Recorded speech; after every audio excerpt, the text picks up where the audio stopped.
Okay, hello. My name is Sami Kostilainen, and I want to show you a small demo about using LLMs with game NPCs to generate NPC dialogue on the fly. So the motivation behind this is that some studies has shown that people are frustrated with NPCs in games that generate the same response every time you talk to them. Also, some other motivation is that dialogue generation and localization of that is really expensive and laborsome thing to do. So I'm trying to create a system where you don't have to do any of the dialogue generation. You just give like general guidelines and backstory and stuff like that, and the NPCs can have a dialogue of their own, so they generate that on the fly depending on the environment they are in and their personalities, but also the player actions affect and the world events affects the dialogue that the NPCs generate. A little bit about the tech I'm using here. So I'm running a local LLM using Ollama. My current model is self-play optimized Gemma 9B. And as a backend, I'm using Flask. So I'm running some Python APIs here. And for the front end, I'm running Unity with a small, just a showcase project in Unity, actually. For the hardware I'm using, so I'm using RTX 4090 NVIDIA GPU.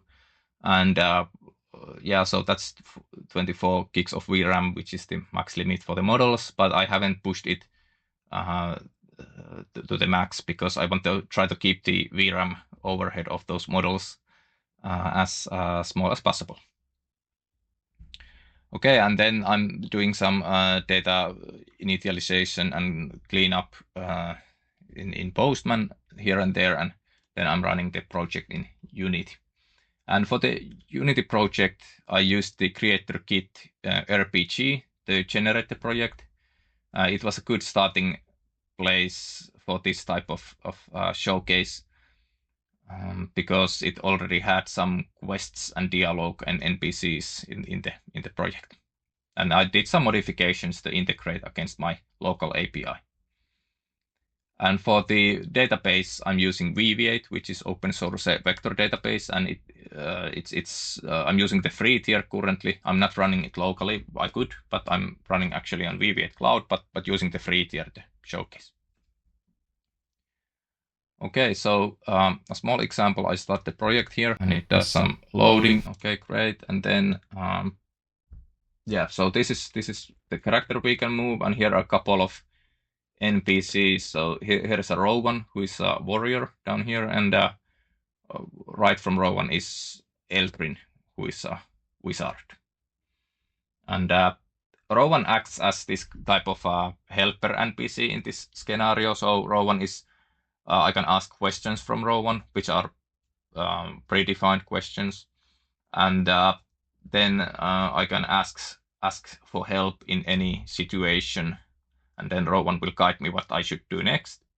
And for the Eldrin is I can do some chit-chatting about weather with Eldrin, but I can also fetch a quest for Eldrin, which I'll show you in a minute. And all the questions are predetermined and hard-coded, but the answers to those questions are behind a prompt. So the dialogue itself is not existing yet. It will be generated on the fly. Okay, so let's see. We can close the Postman now, so we get a slightly bigger screen. So yeah, so now Rowan responded like a first introduction and asked if we have crossed paths before.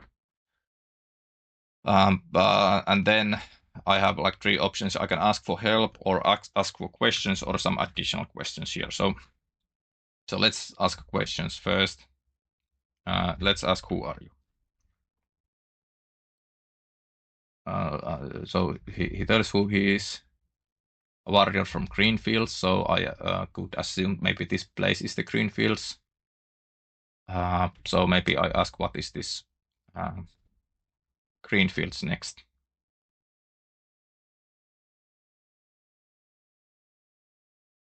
Okay, so it plays this haven where the legacy of our warrior ancestor thrives, and also mentions so there's a golden apples here,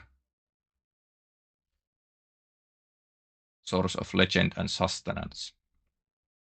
Okay, and now notice that the introduction is a little bit different each time.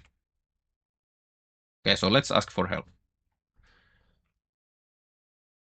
So we should check out Eldrin device. He might be able to point you to the right direction. It will just a short distance from here. So I assuming like the Eldrin is on the right here. Okay, some farewells. Okay, so let's go meet Eldrin.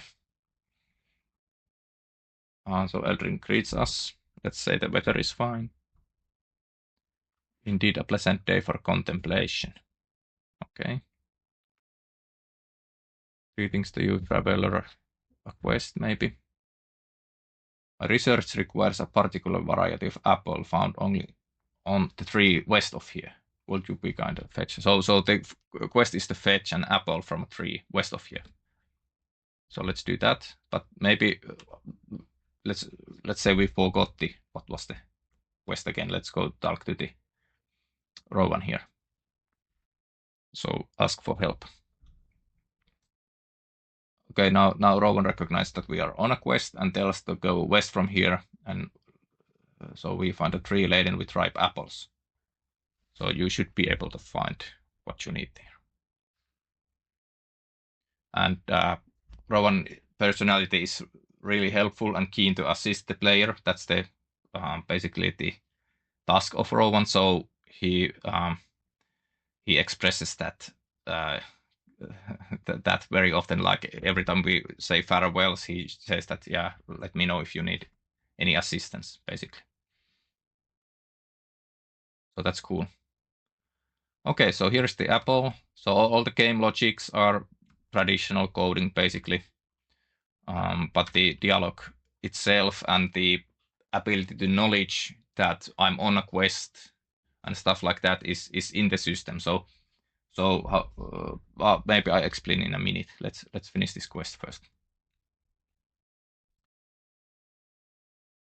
Okay, now we recognize that we are seeking the legendary apples, but let's ask for help. Let's assume that we don't remember what we should do with the apples.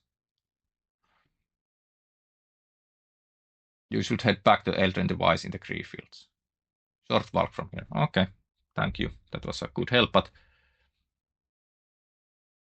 yeah, now he said again that he's ready to help. And maybe ask about the apples. So what are the golden apples? Wonder of Greenfield said hold great healing powers. They are a source of pride for our village. So okay, so that's why they are important. So maybe that's why the Eldrin needs those. Okay, let's go back to the Eldrin with the apples. So we have fulfilled our task. Chicken awaits you within my tower, a worthy price forever. So okay, that's a little bit hallucination actually, because he just gave us a chicken, not in the tower. Yeah, about the tower, I think in the player data it mentions that the Rowan originates from the tower, not really currently in the tower, but the data says that awaits within my tower. Okay, so yeah, how this works is that so we have like a retrieval augmented generation system, and Ollama obviously, and we then we have some data in the database, vector database.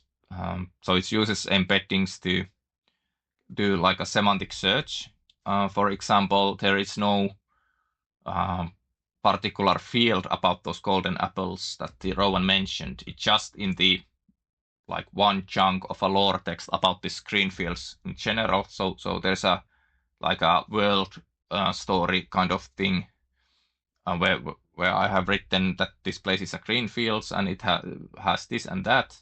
But then when I go to Rowan and ask about the golden apples particularly, Rowan is able to interpret the meaning, like what I'm getting at. So the system finds the data from the Greenfield's narrative to the Rowan, and then the LLM makes a response out of that. So I think it's pretty neat that he's able to respond about the golden apples. We can try that again.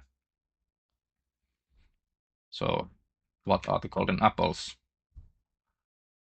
Remarkable health benefits and some whisper they can even reverse aging. Quite a price to find in these parts. Yeah, so it kind of the system recognizes that these are actual valuable things, even though we don't explicitly mention that anywhere. Yeah, and also there's on top of the world events, there's obviously the NPC data. So there's the personality of the NPC and such, and how they should speak and respond, and what are their names, where do they locate and stuff like that. I don't think the data is perfect currently. For example, we could see that the Eldrin got mixed up about his tower, because the origin location of Eldrin, according to the NPC data, is in his enchanted tower, but currently he's in the Greenfields. So the LLM got it mixed up a little bit on that one response there. And also, in addition to that, then we are also sending, like, how does the NPCs know that we are on a quest, or how does they know that we have met before, or anything related to that. So we are actually sending the player events to the API as well. So every time I do anything worth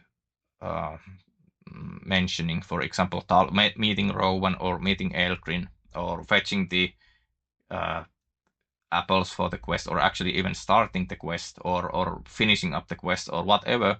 Let's say it could be something like slaying some monsters here, or getting a level up, or whatever. Then we send like a player event to the backend as well. And those player events can be configured quite heavily. So you can determine the scope of those player events. Like, is it like a world event? Like, let's say a meteor falls to the ground, and we could put that, that everyone knows about it. But also you could like put it like a NPC specific events. For example, meeting Rowan here, I send an event that only Rowan knows about it, that I have met him earlier, but not any other NPCs. So when the dialogue is being generated, they actually fetch from the vector database the only the knowledge that they are supposed to know. So we could maybe, like in game logic, maybe we could map out a certain distance. Like, let's see that these two NPCs saw the thing that happened, but not any other NPCs knows about it. And I think that could create some interesting dynamic here and there. So that's something I have to keep working on. And this is pretty simple showcase still, but this is more of like a proof of concept that, hey, this seems to be working quite well. And also because it's running local LLMs, it's not costing me anything to do this. And also I can have like these LLMs without any restrictions. So they are not censored. They are capable of doing some maybe villains and evil people in the lore as well, without having the worry that they mention some stuff that gets censored in any services. But yeah, that's pretty much that. I can show some other stuff, how do I evaluate the LLMs and whatnot in a later video. But for this showcase, I think this was it. Thanks for watching.